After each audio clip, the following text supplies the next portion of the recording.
കരയിൽ മാത്രമല്ല കടലിലുമുണ്ട് ആചാരങ്ങളുടെയും വിശ്വാസങ്ങളുടെയും അദൃശ്യമായ ചില ചങ്ങലക്കണ്ണികൾ. എന്നാൽ കാറ്റും കോളും തിരമാലകളും പോലെ ചില സ്ത്രീ ജീവിതങ്ങൾ ഇരമ്പി വന്നാൽ അതെല്ലാം തകർന്നടിയാനുള്ള.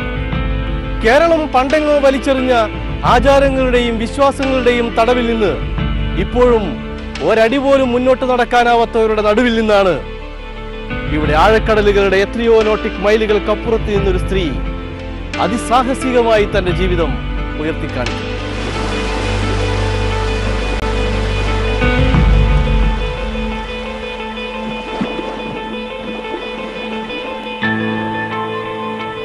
ആണുങ്ങൾ മാത്രം അടക്കിവാണ ആഴക്കടലുകളുടെ ചരിത്രമാണ് തൃശൂരിലെ ചേറ്റുവ കടപ്പുറത്തിനും പറയാനുള്ളത്. ഹെമിംഗ്വേയുടെ കിഴവൻ സാന്റിയാഗോയെ പോലെ ആഴക്കടലിൽ കൊമ്പൻ സ്രാവുകളോട് ഏറ്റുമുട്ടിയ വീരസാഹസിക കഥകളിൽ എവിടെ പോലും നമ്മൾ ഇതുവരെയും ഒരു പെൺപേരും കേട്ടിട്ടുണ്ടാവില്ല.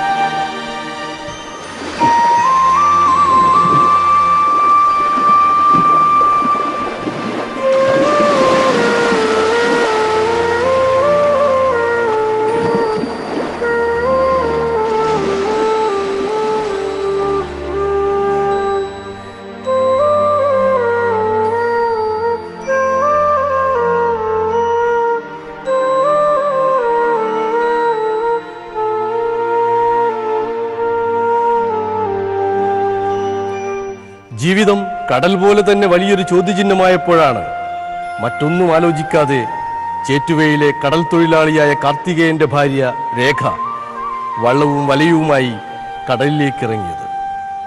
കാറ്റും കോളും തിരമാലകളുമെല്ലാം ആ മനക്കരുത്തിനെ ഊറ്റിയെടുക്കാൻ നോക്കിയെങ്കിലും പരാജിതരായി.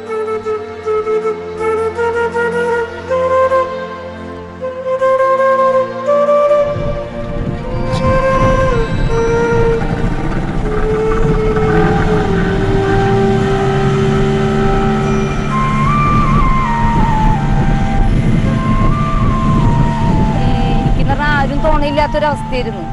എൻ്റെ വീടുമില്ല, ആളെ വീടുമില്ല. അപ്പൊ ആള് ഈ വഞ്ചിപ്പണിക്കൊക്കെ പോകുമ്പോ ഇവിടെ ഒറ്റയ്ക്ക് ഇരിക്കുന്ന കാരണം എന്നും കൂടി കൊണ്ടുപോകും. അപ്പൊ എനിക്ക് ആദ്യമൊക്കെ പേടിയായിരുന്നു. കാരണം വെച്ചിട്ടുണ്ടെങ്കിൽ എൻ്റെ വീട് തൃശ്ശൂർ കുറുക്കഞ്ചേരിയിലാണ്, ടൗൺ ഏരിയയിലാണ് വീട്. അപ്പൊ അവിടെ ഒരു കുളോ അല്ലെങ്കിൽ വല്ല കടലോ ഒന്നും ഇല്ലാത്തൊരു ഏരിയയാണ്. അപ്പൊ നമുക്ക് ഇതിനെ കുറിച്ചൊരു എനിക്കെന്ന് പറഞ്ഞാൽ വഞ്ചിയിൽ കയറി കഴിഞ്ഞാൽ തന്നെ തലകറക്കം വരുന്ന ആളാണ്. അങ്ങനത്തെ ഒക്കെ ഒരു ഇതായിരുന്നു. കടൽ കണ്ട പേടിയാണ് ചെറുപ്പത്തില്, അങ്ങനെയൊക്കെ ആയിരുന്നു. അപ്പൊ ആളെ കൂടെ പോയിട്ട് പിന്നെ വഞ്ചിയിൽ ചെറുതായിട്ട് കയറിയിരിക്കും. അങ്ങനെ കുറേശ്ശെ ഇങ്ങനെ പേടിയൊക്കെ നമ്മളുടെ ചെറുതായിട്ടൊക്കെ കുറഞ്ഞ് പിന്നെ വലയിൽ മീൻ വിട്ട് കഴിഞ്ഞാൽ അഴിക്കാൻ പോകും, പിന്നെ വല നെയ്യാൻ നിൽക്കും. അങ്ങനെയൊക്കെ കഴിഞ്ഞ് പിന്നെ ആഴക്കടലിലേക്ക് പോയി തുടങ്ങിയത് എങ്ങനെയാണെന്ന് വെച്ചിട്ടുണ്ടെങ്കിൽ ആള് ഫൈബറിന്റെ ഒരു ബോട്ട് എടുത്തപ്പോൾ അതിൽ 2 ദിവസം പണിക്കാർ കിട്ടിയിട്ടുണ്ടെങ്കിൽ 3ാമത്തെ ദിവസം പണിക്കാരുണ്ടാവില്ല. അപ്പൊ നമ്മുടെ വഞ്ചി അവിടെ കെട്ടിയിടേണ്ടി വരും. അപ്പോൾ ഞാൻ പറഞ്ഞു ഞാനും കൂടി പോരാന്ന് പറഞ്ഞു. അങ്ങനെ ആദ്യത്തെ ദിവസം പോയപ്പോൾ ഒരു 13-14 ഭാഗമൊക്കെ എത്തിയപ്പോൾ ഭയങ്കര ഛർദിയായിരുന്നു. ഇവിടുന്ന് പോകുമ്പോൾ തന്നെ നമ്മുടെ ഉള്ളില് ഭയമായിരിക്കും. കാരണം വെച്ചിട്ടുണ്ടെങ്കിൽ ഈ തിരകളെ മുറിഞ്ഞു വേണം നമുക്ക് പോകാൻ. അപ്പൊ ഈ ഫൈബർ ഓടിച്ച് പോകുമ്പോൾ ഓരോ തിരയുടെ മുകളിൽ കൂടിയാണ് നമ്മൾ പോയിക്കൊണ്ടിരിക്കുക. അപ്പൊ നമ്മുടെ മനസ്സിൽ നിന്നും ഈ ഇവിടുന്നൊക്കെ ഒരു കാളലും ഭയവും ഒക്കെ ഉണ്ടാവും നമുക്ക്. അപ്പോൾ നല്ല പേടിയുണ്ടായിരുന്നു.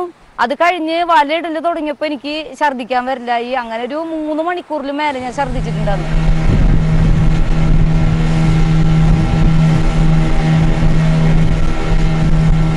കടലിൽ ഇറങ്ങുന്നവരുടെ അധ്വാന ലോകം കരയിലുള്ളവർക്ക് അജ്ഞാതമാണ്. രാവും പകലും മണിക്കൂറുകളോളം കടലിൽ തന്നെ ജീവിക്കുന്നവരുടെ തിരിച്ചു പോരുമെന്ന് ഒരു ഉറപ്പും പറയാനാവാത്ത ജീവിതത്തിന്റെ അനിശ്ചിതത്വങ്ങളിലേക്ക് ഒരു സ്ത്രീ കൂടി ചേരുമ്പോൾ ചോദ്യങ്ങൾ സ്വാഭാവികമാണ്. എന്നാൽ അതെല്ലാം അതിജീവിച്ചുകൊണ്ടാണ് രേഖ ഇപ്പോൾ മത്സ്യബന്ധനത്തിന് രാജ്യത്ത് തന്നെ ലൈസൻസ് ലഭിക്കുന്ന ആദ്യത്തെ സ്ത്രീയായി അംഗീകരിക്കപ്പെട്ടു.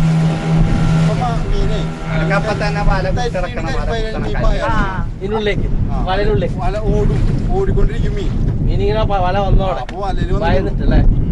അതല്ല ബാബട്ട അച്ഛനില്ലേ വിജയേട്ടൻ കുത്തിയെന്ന് വല്ലാഞ്ചിട്ട് പറഞ്ഞ കുത്തൊക്കെ പൊട്ടിക്കണ അപ്പൊ ഈ കാർത്തിക പറഞ്ഞേ ആര്യേട്ടൻ തന്നെ കുത്തിയതാണ്. അപ്പൊ പിന്നെ നമ്മളെന്ന് പറഞ്ഞാലേ ഇപ്പൊ ഇത്ര ഭാഗത്ത് പണിയെടുത്തു എന്നൊരു ആരെങ്കിലും ഒരു അറിവ് നമുക്ക് കിട്ടിയിട്ടുണ്ടാവും. അല്ലെങ്കിൽ നമ്മൾ തന്നെ ആദ്യം പോയിട്ട് വലയിടാണ് ഒരു 14-15 ഭാഗത്ത്. അപ്പൊ നമുക്ക് മീൻ കിട്ടിക്കഴിഞ്ഞിട്ടുണ്ടെങ്കിൽ നമ്മൾ പിറ്റേ ദിവസം ആ സ്പോട്ടിൽ പോയിട്ട് മീനിടും. അപ്പൊ നമുക്ക് കിട്ടും. ചില സമയങ്ങളിൽ വെള്ളം മാറിപ്പോയി കഴിഞ്ഞാൽ മീനും അതോടുകൂടി പോകും. അപ്പൊ നമുക്ക് മീൻ കിട്ടൂല. അത് കടലന്മാരൊരു കഴിവെന്നറിയാം. നമുക്ക് തരാൻ വിധിച്ചിട്ടുണ്ടെങ്കിൽ നമുക്കത് കിട്ടും. ഇപ്പോന്ന് പറഞ്ഞാൽ നമ്മളിപ്പോ അയിലും ചാളയാണ് നമുക്ക് കിട്ടുന്നത്. അപ്പൊ നമ്മൾ അയില വല ഒരു ചിലപ്പോ 750 മാറ് അല്ലെങ്കിൽ 800 മാറൊക്കെ നമ്മൾ വല കൊണ്ടുപോയി കഴിഞ്ഞിട്ടുണ്ടെങ്കിൽ ചിലപ്പോ അതിൽ നിറച്ച് ഫുൾട്ടി അയിലായിരിക്കും. ചില സമയത്ത് ഒന്നും ഉണ്ടാവില്ല. അത് നമുക്ക് മാത്രമല്ല മറ്റുള്ള വഞ്ചിക്കാർക്കും അങ്ങനെ തന്നെയായിരിക്കും. പിന്നെ നമ്മളുടെ വല എന്ന് പറഞ്ഞിട്ടുണ്ടെങ്കിൽ ഈ ഞണ്ടുണ്ട്, ഒരു ചോപ്പ ഞണ്ട്, അത് കടിച്ച് കുറെ വല നാശാക്കും. പിന്നെ കടൽപ്പന്നി എന്ന് പറയും, എടിന്ന് പറയും. അത് മീൻ തിന്നാൻ വേണ്ടി വന്ന് വല അങ്ങോട്ടും ഇങ്ങോട്ടൊക്കെ പൊളിച്ച് ആകെ നിറനാശാക്കിടും. അപ്പൊ നമുക്ക് 2 ദിവസം ഒന്നും പണിക്ക് പോകാൻ പറ്റില്ല. അപ്പൊ അങ്ങനത്തെ ഒക്കെ ഒരു സ്റ്റേജ് വരുമ്പോ നമുക്ക് ഭയങ്കര നഷ്ടങ്ങളാണ് ഉണ്ടാവുക. ഊരാടി കാലൊക്കെ ഉറക്കണം. തെക്കൻ വെള്ളല്ലേ പിടിച്ചിന്നിട്ടാണ്ടോ അല്ലേ ഉറക്കണ് വേണ്ടത്. ചലേ അങ്ങനെ നിൽക്കണ്ടേ തെക്കൻ വെള്ളല്ലേ.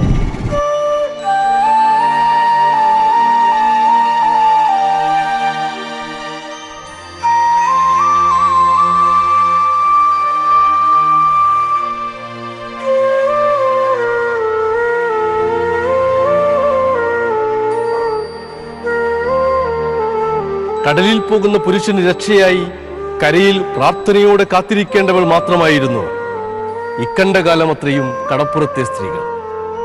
പഴയ കഥകളും സിനിമകളുമെല്ലാം പ്രചരിപ്പിച്ചത് ആ ആചാരമാണ്. എന്നാൽ പെൺവർഗത്തോട് ഒരു നീതിയും കാണിക്കാത്ത ആചാരങ്ങളുടെ അതിർത്തി രേഖകളെല്ലാം ഇവിടെ ചേറ്റുവക്കടലിലെങ്കിലും അവസാനിക്കുകയാണ്. നമ്മുടെ ഈ സമീപത്തുള്ളവർക്ക് ചെറിയൊരു വിഷമം ബുദ്ധിമുട്ട് പോലെയായിരുന്നു ഞങ്ങൾ പണിക്ക് പോകുമ്പോ ഭാര്യനും കൊണ്ടാണ് പണിക്ക് പോണേന്നൊക്കെ ഉള്ള ഒരു കമന്റുകൾ കേട്ടിരുന്നു. പക്ഷെ നമ്മളോട് നേരിട്ട് പറയാറില്ല. എന്തിനാ ഈ പെണ്ണിനൊക്കെ കൊണ്ട് പണിക്ക് പോണേന്നൊക്കെ മറ്റുള്ളവരോട് പറഞ്ഞിട്ട് നമ്മൾ അറിയാറുണ്ട്. അങ്ങനെയൊക്കെയുള്ള ചെറിയ ബുദ്ധിമുട്ടുകളും പിന്നെ നമ്മൾ വല അയുമ്പോഴായാലും വല അടയ്ക്കുമ്പോഴായാലും ഒക്കെ പരിഹാസങ്ങളാണ് നമുക്കായിരുന്നത്. ഇപ്പോ പരിഹസിക്കലൊന്നുമില്ല. നമുക്ക് കേന്ദ്രമന്ത്രിയില്ലേ സുദർശൻ ഭഗതിന്ന് അവാർഡ് മുഖാന്തരം നമുക്ക് അവാർഡും കാര്യങ്ങളൊക്കെ കിട്ടിയത്. അപ്പൊ 4 പെൺകുട്ടികളായി ഇപ്പൊ ഭയങ്കര പരിഹാസമായിരുന്നു. അപ്പൊ അതൊക്കെ നമ്മളുടെ ചെവിട്ടിലെത്തുമ്പോ നമുക്ക് ഭയങ്കര വിഷമം. നമുക്ക് ഒന്നുമില്ലാത്ത അവസ്ഥയിൽ ഇതും കൂടി കേൾക്കുമ്പോ നമുക്ക് ഭയങ്കര മനസ്സിന് ഭയങ്കര നീറ്റിലായിരുന്നു. അപ്പൊ ഞാനും കൂടി ഇറങ്ങിക്കഴിഞ്ഞിട്ടുണ്ടെങ്കിൽ ഒരു വിഹിതം എനിക്കും കിട്ടുമല്ലോ. അപ്പൊ വീട്ടുകാര്യങ്ങൾ നടക്കും, കടങ്ങളും കുറേശ്ശെ കുറയുമല്ലോ. അങ്ങനെയാണ് ഞാനും കൂടി ഇതിലേക്ക് ഇറങ്ങിയത്. മക്കൾക്ക് പറഞ്ഞാലേ മക്കൾക്ക് ഞാൻ പോണത് ആദ്യം പേടിയായിരുന്നു. പിന്നെ എൻ്റെ അമ്മയൊക്കെ പിന്നെ ഞങ്ങള് സ്നേഹമായി തുടങ്ങിയപ്പോ എല്ലാവരും സ്നേഹമാണ്. അപ്പൊ അമ്മയുള്ള സമയത്ത് അമ്മേനെ ഏൽപ്പിച്ചു പോകുമ്പോ എനിക്ക് ധൈര്യമാണ്. കാരണം അമ്മ ഉണ്ടല്ലോ എന്നല്ല. ഇപ്പൊ മക്കള് ഒറ്റയ്ക്കാണ് ഈ വീട്ടിൽ കിടക്കുന്നത്. നമ്മ പുലർച്ചെ പോയാലും രാത്രി പോയാലും ഒക്കെ മക്കള് വാതിലടച്ച് ഒറ്റയ്ക്ക് കിടക്കാണ്. അപ്പൊ രാവിലെ എനിക്ക് മൂത്ത മോള് എനിക്ക് ചോറും കറിയും വെച്ച് താഴെയുള്ളവരെ പറഞ്ഞു വിട്ട് അവള് സ്കൂളിൽ പോകും. അങ്ങനെയാണ് ചെയ്യുക. അപ്പൊ ഞങ്ങൾ വന്നു കഴിഞ്ഞാൽ ഞങ്ങൾക്കുള്ള കറി പിന്നെ വെച്ച് ഞങ്ങൾ ഭക്ഷണം കഴിക്കും ഉച്ചയ്ക്ക് വന്നിട്ട്.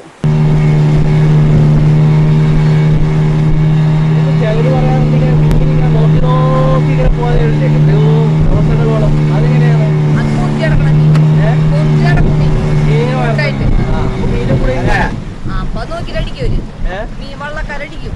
ദിവസങ്ങളോളം കടലിൽ മീൻ പിടിക്കുന്നവരില്ലേ? 10 ദിവസം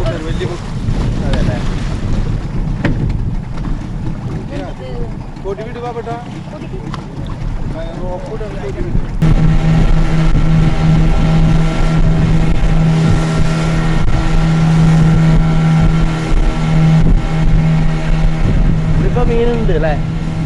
പ്രതീക്ഷിക്കാം. അതല്ലേ. ഇതിപ്പോ കരയിൽ നിന്ന് എത്ര ദൂരായി? 12 ഭാഗത്തേക്കോ.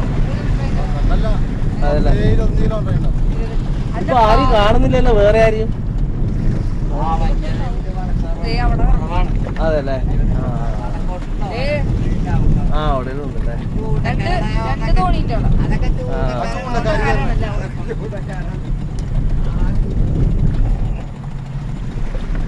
തിര ഇങ്ങനെ ഉണ്ടായിക്കൊണ്ടിരിക്കും അല്ലേ? അതല്ലേ കാറ്റ് കുറവാണെന്ന്. അതല്ലേ ഇന്നലെ ഭയങ്കര കാറ്റായിരുന്നു. അതല്ലേ നമുക്ക് ഭാഗ്യമുണ്ടല്ലേ?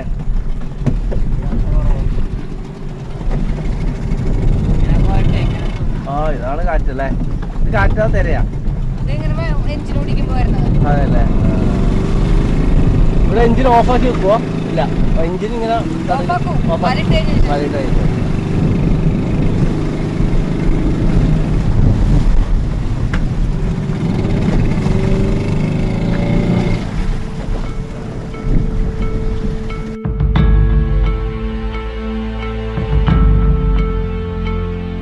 കണ്ടുകണ്ടാണ് കടൽ ഇത്രയും വലുതായതെന്നൊരു കവിതാശകലമുണ്ട്. എന്നാൽ കാണുന്നതിനേക്കാൾ എത്രയോ ദൂരെയാണ് കടൽ.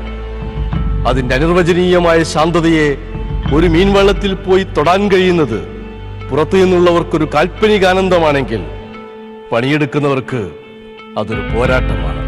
ആ നീന്തലറിയാത്ത ഞാനാണ് ഇത്രയും വർഷമായിട്ട് ഞാൻ പോയി വന്നത്. പക്ഷെ നമുക്കൊരു വിശ്വാസമുണ്ട്, നമ്മളുടെ ഒരു ആത്മധൈര്യവും ആത്മവിശ്വാസം എന്ന് പറയുന്ന ഒരു ഇതുണ്ടല്ലോ, അത് നമുക്കുള്ളത് കൊണ്ട് നമ്മൾ ഏത് സാഹചര്യത്തിൽ പോയാലും എവിടെ പോയാലും ഏത് മേഖലയിൽ പോയാലും നമ്മൾ രക്ഷപ്പെട്ടു പോരും. നമ്മുടെ കടലമ്മ നമ്മളെ കാക്കുന്നുള്ളൊരു നമ്മുടെ ഒരു മനസ്സിലൊരു ഉറപ്പുണ്ട്.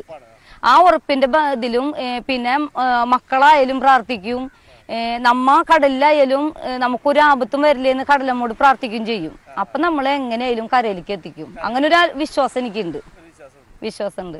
കാരണം വെച്ചാൽ ഒരു പ്രാവശ്യം ഞങ്ങള് ഒരു കരിപ്പിന്റെ പണിക്ക് പോയിട്ട് രാത്രിയാണ്, രാത്രി പണിക്ക് വലയൊക്കെ ഇട്ട് ഇരിക്കുന്ന സമയത്ത് ചേട്ടനും ഒരു സഹായി ഉണ്ടായിരുന്നു. അവർ രണ്ടാളും ചെറുതായിട്ടൊന്ന് തല നമുക്ക് ചെറുതായിട്ടൊക്കെ വേണമെങ്കിൽ എടുക്കാം, തല ഇങ്ങനെ വെച്ചിട്ട് വെറുതെ ഒക്കെ എടുക്കാം, ഉറങ്ങാൻ പറ്റില്ല എടുക്കുക, അങ്ങനെ എന്തെങ്കിലുമൊക്കെ ഇരിക്കുകയൊക്കെ ചെയ്യാം. അപ്പൊ ഞാൻ അണിയത്ത് പോയിരുന്ന് നോക്കണം, ഇങ്ങനെ വെറുതെ ഇങ്ങനെ കടലിങ്ങനെ വീക്ഷിച്ചുകൊണ്ടിരിക്കുന്ന സമയത്ത് ഒരു മിന്നാമിനിങ്, അതായത് നമ്മുടെ സിഗ്നലാണത്, ഒരു കൊടിയും ഒരു സിഗ്നൽ കെട്ടിയിടും. അത് നമുക്ക് എന്തെങ്കിലും ഒരു അടയാളാണത്. ഇപ്പൊ വഞ്ചിമേലായാലുണ്ടാവും, നമ്മുടെ വല ഇട്ടാലും ആ ഒരു അടയാളം നമ്മൾ ഇടും, നമ്മുടെ വഞ്ചിയാണ് നമ്മുടെ കൊടിയാന്നുള്ളത് അടയാളം.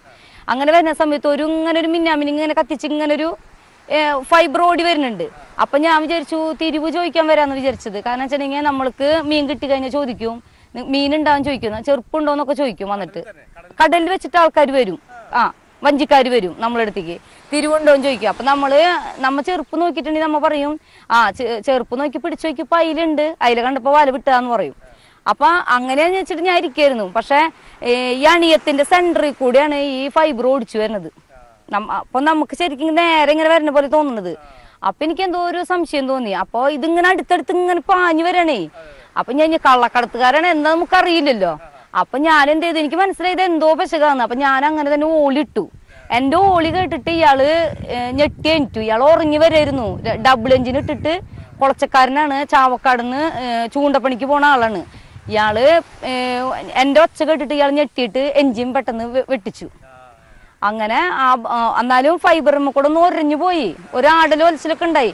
പക്ഷെ അന്ന് ആ സമയത്ത് ഞാനത് ശ്രദ്ധിച്ചില്ലായിരുന്നെങ്കിൽ ഇന്ന് ഞാൻ ഉണ്ടായിരുന്നില്ല.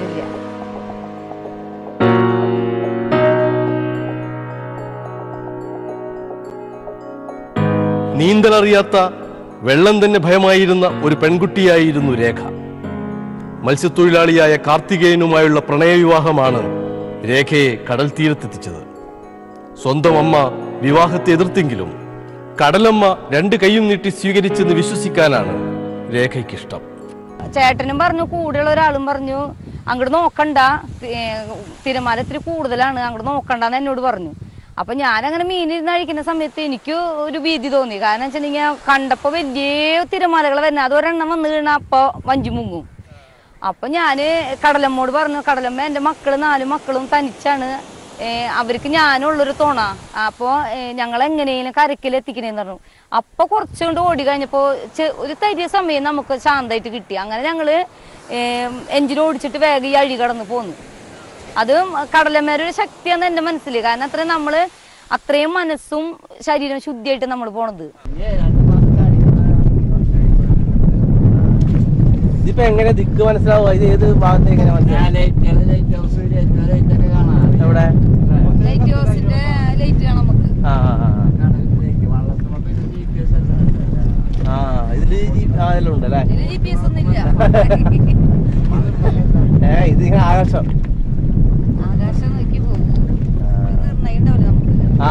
ഏതാണ്ട് നമ്മളൊരു ധാരണ ഉണ്ടാവും അല്ലേ?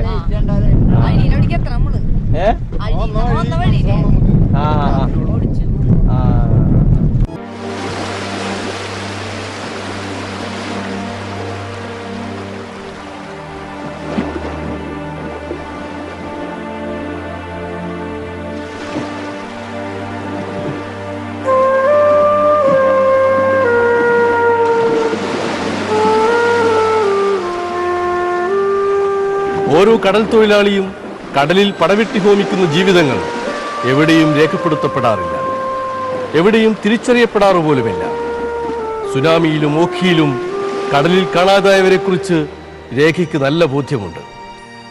പക്ഷേ ആറംഗ കുടുംബത്തിന്റെ അടുപ്പ് പുകയാൻ ആഴക്കടലല്ലാതെ മറ്റൊരു മാർഗവും ഇന്ന് രേഖയ്ക്ക് മുന്നിലില്ല. ഇപ്പൊ എങ്ങനെയാ എന്ത് ഇല്ല നിങ്ങൾ ഇടുന്നത് വില? അല്ല മീൻ ഉണ്ട് ഇന്നലത്തെ കടലിൽ മീൻ ഉണ്ടായിരുന്നു, ആ കടൽ നോക്കി വരുന്ന അവിടെ ഇല്ലെങ്കിൽ മറ്റു സ്ഥലത്തേക്കും.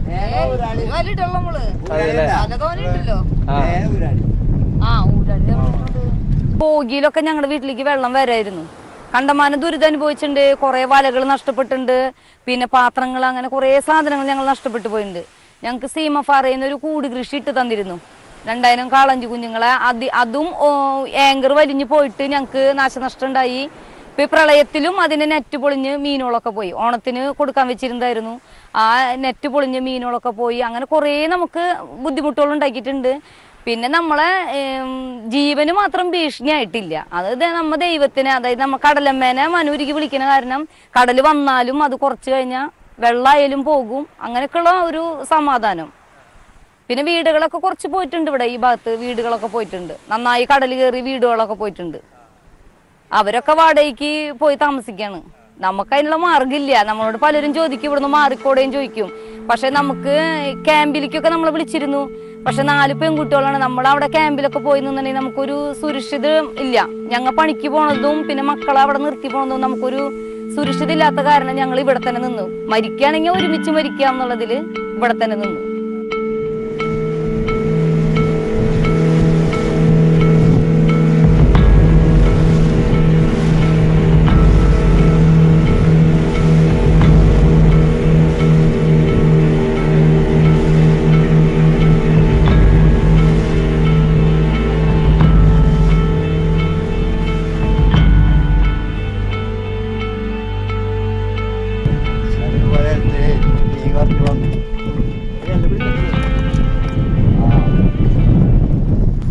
ഇനിയിപ്പോ കുറച്ച് വീണ്ടും വരില്ലല്ലോ. ഇനിയിപ്പോ നാളെ കുറച്ച് വരും. ഈ സമയത്ത് തന്നെ അല്ലേ? വീണ്ടും കുറച്ച് വരും. അതെങ്ങനെ അറിയും? അല്ല ഇതുപോലുള്ള ശാന്തമായ കടലായിരിക്കില്ല അല്ലെ എല്ലാ ദിവസവും? എപ്പോഴും ഇതുപോലെ ഇതിപ്പോ കടലെന്ന് വെച്ചാൽ കാറ്റില്ലാത്ത കാരണം കൊണ്ട് ചെറിയ ശാന്തത കിട്ടിയത്. ഇന്നലൊക്കെ നല്ല കടലായിരുന്നു. ഇന്നലൊക്കെ വെള്ളം കയറുന്ന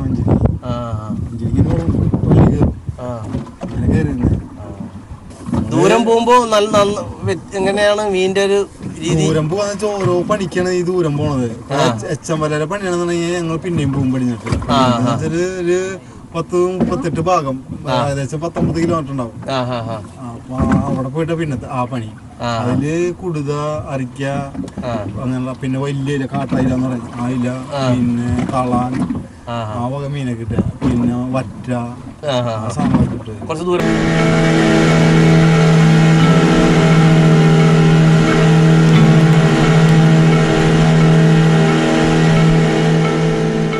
ചെമ്മീനിലെ കറുത്തമ്മമാരല്ല ഇപ്പോൾ കടപ്പുറത്തെ അമ്മമാർ. വെളുത്തമ്മമാർക്ക് അധികം അഭിനയിച്ച് കാണിക്കാനാവാത്ത, കടലിനോടും കരയോടും പൊരുതുന്ന പുതിയ കറുത്തമ്മമാരുടെ കാലം അനധിവിദൂരമല്ലെന്നാണ് ഇവിടെ ഈ കടൽ തൊഴിലാളി സ്ത്രീയുടെ ജീവിതം നമ്മോട് പറയുന്നത്. ഇപ്പൊ ബോട്ടൊക്കെ വാങ്ങാന്നുണ്ടെങ്കിൽ ലക്ഷങ്ങൾ മുടക്കണം. നമ്മുടെ കയ്യിൽ അതൊന്നും ഇല്ല. നമ്മള് ഒരു പഴയ എഞ്ചിനും വെച്ചിട്ടാണ് ഈ പോണത്. അപ്പൊ ആ എഞ്ചിന്റെ എന്ന് പറഞ്ഞാൽ പ്രാവശ്യം ഞങ്ങൾ പണിക്ക് പോയിട്ട് ഒരു 14, 12, 13 ഭാഗത്ത് വെച്ചിട്ട് ഞങ്ങൾ വലയിട്ട് കഴിഞ്ഞതിന് ശേഷം പങ്ക് ഊരിപ്പോയി. എഞ്ചിന്റെ പങ്ക കയറ്റി വെച്ചപ്പോ പങ്കില്ല. അങ്ങനെ ഞങ്ങൾ ഒരു 6-7 മണിക്കൂറോളം ഞങ്ങൾ ആ കടലിൽ ഞങ്ങൾ കിടന്നിട്ടുണ്ട്. കാരണം വെച്ചാൽ വേറെ വഞ്ചിക്കാരെ കാണാണ്ട് നമുക്ക് ഇങ്ങോട്ട് വരാൻ പറ്റൂല. തുഴഞ്ഞു വരാൻ പറ്റൂല. നമ്മ എഞ്ചിൻ ഓടിച്ച് പോകുമ്പോൾ അതേപോലെ തന്നെ വരാൻ പറ്റുള്ളൂ. അപ്പോൾ അങ്ങനത്തെ ഒരു അവസ്ഥയിൽ അന്ന് കുറച്ച് ബുദ്ധിമുട്ടുണ്ട്. കാരണം ആ വെയിലും കാറ്റും ഒക്കെ കൊണ്ട് അന്ന് ഭയങ്കര ക്ഷീണിച്ചു പോയിട്ടുണ്ട്. അങ്ങനെ ഒരു വേറെ വഞ്ചിക്കാരനെ ഞങ്ങൾ ഒരു മുളയുണ്ട് വഞ്ചിയിൽ, ആ മുളയമ്മ ഒരു കൊടി വെച്ച് കെട്ടിയിട്ട് ഞങ്ങൾ ആ വഞ്ചിക്കാരന് കാട്ടിപ്പോൾ ആ വഞ്ചിക്കാരൻ വന്ന് അയാളുടെ എഞ്ചി ഇതിൽ വെച്ചിട്ട് അയാളെ കെട്ടിയിട്ടിട്ട് കൊണ്ടുപോകുന്നു.